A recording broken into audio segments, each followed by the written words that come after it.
এই আসতে আমি এক্ষুনি করলাম তো গরম চাটা। কি করছো বলো তো? এত তাড়াহুড়ো করছো তুমি? প্রতিদিন ধীরে সুস্থে চা খেয়ে তারপর কিন্তু মর্নিং ওয়াকে যাও নির্মল। আজকে এত তাড়াহুড়ো করছো, চা খেতেই ভুলে যাচ্ছিলে তুমি। কি হয়েছে নির্মল তোমার? ডিসগাস্টিং পুপু, বারবার এক প্রশ্ন করছো কেন বলো তো? কি হয়েছে আমার? হ্যাঁ, আমার কি হয়েছে? কিছু না হলেও বলতে হবে আমার কিছু একটা হয়েছে। আরে পুপু, বেলা বেড়ে যাচ্ছে। আমি যদি এরপরে আরো বেলাতে বেরোই তাহলে রোদ চড়ে যাবে, তারপর দুপাক হাঁটতে হাঁটতে টায়ার্ড হয়ে যাবো। তারপর কোনোদিন শুনবে যে রাস্তার কোনো কোণে আমি পড়ে রয়েছি। শাট আপ, ওকে? সকালবেলায় আজে বাজে কথা বলছো কেন? একটু ভালো কথা বলতে পারো না? সরি মাই ডিয়ার, একটু মজা করছিলাম তোমার সাথে। এনিওয়েজ, তুমি চা খাও আর আমি এখন চলি। টাটা। সাবধানে যেও। কিরে মেজদা ভাই, কি ব্যাপার? আজ তো সকাল সকাল উঠে পড়েছিস? আমি কি রোজ দুপুর 12টায় ঘুম থেকে উঠি? তুই দেখেছিস আমাকে? তুই দেখেছিস আমি কি রোজ দুপুর বেলা উঠি? একদিন একটু তাড়াতাড়ি উঠেছি, তোরা এমন কথা শোনাচ্ছিস যেন কোনো অপরাধ করে ফেলেছি। আর এই যে আমি কি চা পাবো নাকি বাইরে গিয়ে খাবো বলো তো? ফালতু ঝামেলা সব। ওরে বাবা ঠিক আছে, আমি তো তোকে এমন কিছু বলিনি, এত রেগে যাবার কি আছে? ব্যাং বাবু, তুই এত তাড়াতাড়ি ঘুম থেকে উঠে পড়েছিস? তুমি আবার এখানে কি করছো? ও, ছাড়া পেয়ে সারা বাড়ি ঘুরে ডিগবাজি খেয়ে বেড়াচ্ছ তাই তো? ডিগবাজি খাবো কেন, আমি সকাল সকাল উঠে সব বাসন মেজে দিয়েছি। তুমি? হ্যাঁ, কলতলাটা পরিষ্কার করে দিয়েছি, এবার চৌবাচ্চাটা ভর্তি করে দেবো, তাহলে মোটামুটি এইদিকে কাজ শেষ। বল বৌদি।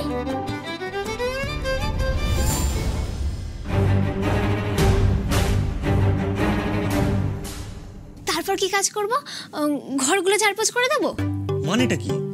ফড়িং তুমি কেন করবে? দোলন আছে তো। উফ, সত্যি বাবা। এই ফড়িং, তুমি একটু শান্ত হয়ে বসো, অনেক কাজ করেছো, এখন এক কাপ চা খাও। দি চা? হ্যাঁ দে। ব্যাংবাবু তুই চা খাবি না? এবার আর আমাকে ভাগ দিতে হবে না, তুই খা খা। ভাগ? কিসের ভাগ? আমি তো সবার জন্যই চা করেছি। আরে আমি তখন ব্যাংবাবুর ঘরে থাকতাম না, বেচারা আমার জ্বালায় চাই খেতে পারতো না, তোরা তো এক কাপ চা দিতিস, ব্যাংবাবু না খেয়ে পুরোটা আমাকেই খাই। আচ্ছা বাবা হয়েছে। উফ, মেজো বৌদি চা দাও না। এই তো দিচ্ছি। আর ফড়িং শোনো, তুমি কিন্তু কাজ করতে গিয়ে অকারণে জল ঘেটে ঠান্ডা লাগাবে, সেটা মনে থাকে যাবে। ওই দেখ কেমন কথা বলে, আমি জলের দেশে মেয়ে, নদীর ধারে আমি থাকি, ওইটুকু জল ঘাটাঘাটি করলে আমার একটুও ঠান্ডা লাগবে না। কি আজগুবি যুক্তি।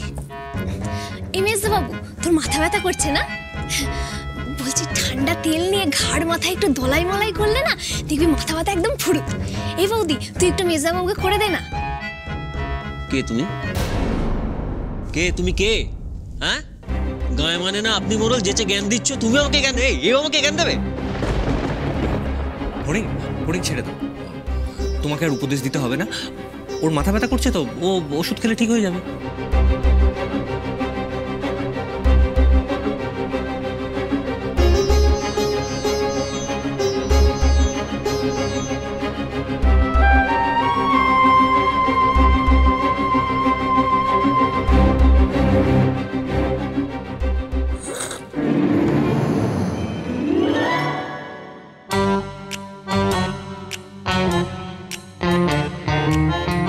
ফড়িং, ভয় পাওয়ার কিছু নেই, তোমার যেরকম ভাবে সুবিধে সেইভাবেই খাও।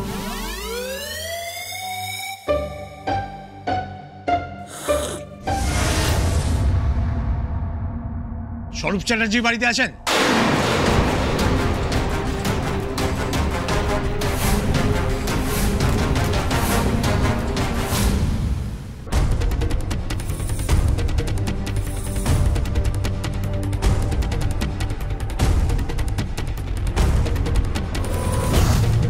হ্যাঁ আছেন, আমার মেজদা ভাই উনি। কি ব্যাপার অফিসার? আপনার দাদার নামে অ্যারেস্ট ওয়ারেন্ট আছে।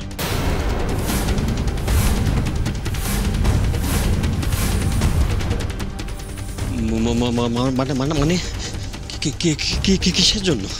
আপনার তো জানার কথা স্বরূপবাবু, কাল আপনারা 4 জন মিলে অন্যের প্রপার্টিতে বসে জুয়া খেলছিলেন, যেটা সম্পূর্ণভাবে বেআইনি কার্যকলাপ। অফিসার,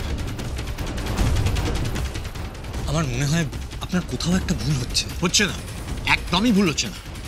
স্বরূপ চ্যাটার্জির সঙ্গে আরও যারা ছিল তাদেরকে আমরা অলরেডি অ্যারেস্ট করেছি।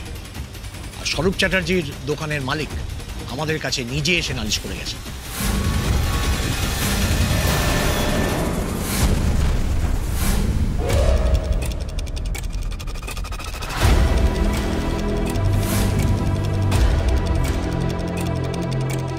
এই খাওনি কেন? তোমার মেয়েকে ফেরত চাও কি না? খাবো না, কিচ্ছু খাবো না। আমি আমার মেয়েটাকে ফিরে পেতে চাই। ওকে একবার ফিরে পেয়ে গেলে আমি এখান থেকে চলে যাব, তার আগে আমি কিচ্ছু খাবো না। শোনো, বেশি বাড়াবাড়ি করো না। তোমার মেয়ের খোঁজ আমি পেয়েছি, সে ঠিক জায়গায় আছে। ঠিক জায়গায় আছে মানে? কোথায় আছে ফড়িং? একবার আমার সাথে ওর দেখা করিয়ে দিন না, একবার অন্তত কথা বলিয়ে দিন। সব বেশি বাড়াবাড়ি করো না, তাহলে কিন্তু তোমার মেয়েকে তুমি কোনোদিনও দেখতে পাবে না। আপাতত তুমি এখন এখানেই থাকবে, খাওয়া দাওয়া করে সুস্থ হয়ে থাকো। যদি অসুস্থ হয়ে পড়ো তাহলে তোমার মেয়েকে নিয়ে তুমি রায়পুর যাবে কি করে? শোনো রাধা, তোমার মেয়ে যেখানে আছে সেখান থেকে আমি ওকে বার করে আনবো। তুমি তোমার মেয়েকে পেয়ে যাবে। শুধু তোমার মেয়েকে কি করে ওই বাড়ি থেকে বের করতে হবে সেটাই একটু ভাবতে হবে। আমাকে একটু প্ল্যান করতে দাও। বাড়ি? কার বাড়ি? কোন বাড়িতে আছে ফড়িং? সেটা আমি তোমাকে কোনোদিন বলবো না। তুমি শুধু চুপচাপ এখানে থাকবে। আমার কথা শুনলে তুমি তোমার মেয়েকে পাবে, নাহলে কোনোদিন পাবে না।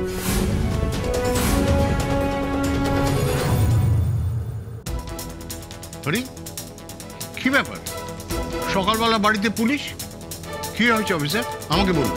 আমার নাম দীপঙ্কর চ্যাটার্জি, আপনাদের বড়বাবু আমাকে চেনেন। আমিও আপনাকে চিনি স্যার। আসলে এমন একটা অপ্রীতিকর ঘটনা ঘটেছে, আপনার ভাইপো স্বরূপবাবুর দোকানের মালিক ওনার নামে অভিযোগ করেছে, তাই আমাদের অ্যারেস্ট করতেই হবে।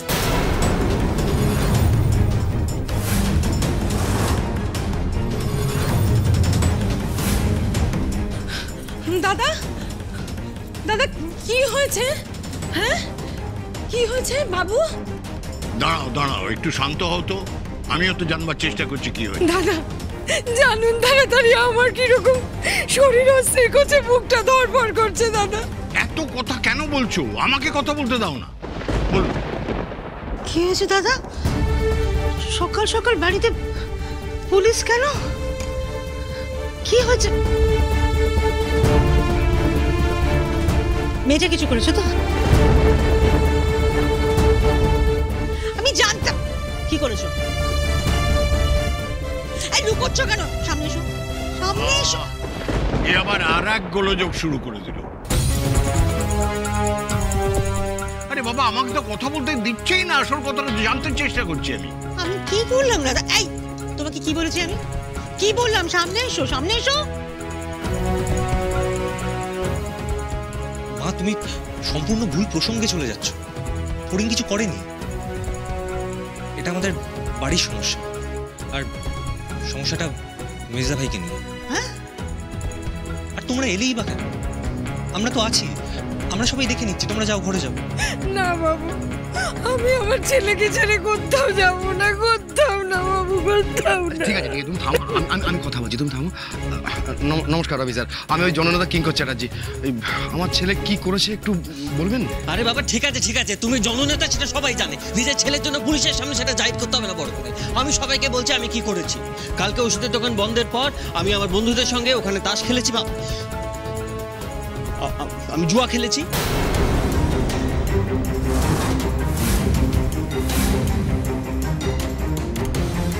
জুয়া খেলে মালিকের 5,000 টাকা আমি হেরেছি। জুয়া খেলাটা বেআইনি, সেই কারণে মালিক পুলিশের কাছে আমার নামে কমপ্লেন করেছে। পুলিশ আমাকে ধরে নিয়ে যেতে এসেছে। দয়া করে এখানে কোনো যাত্রা করো না। আপনি চলুন অফিসার।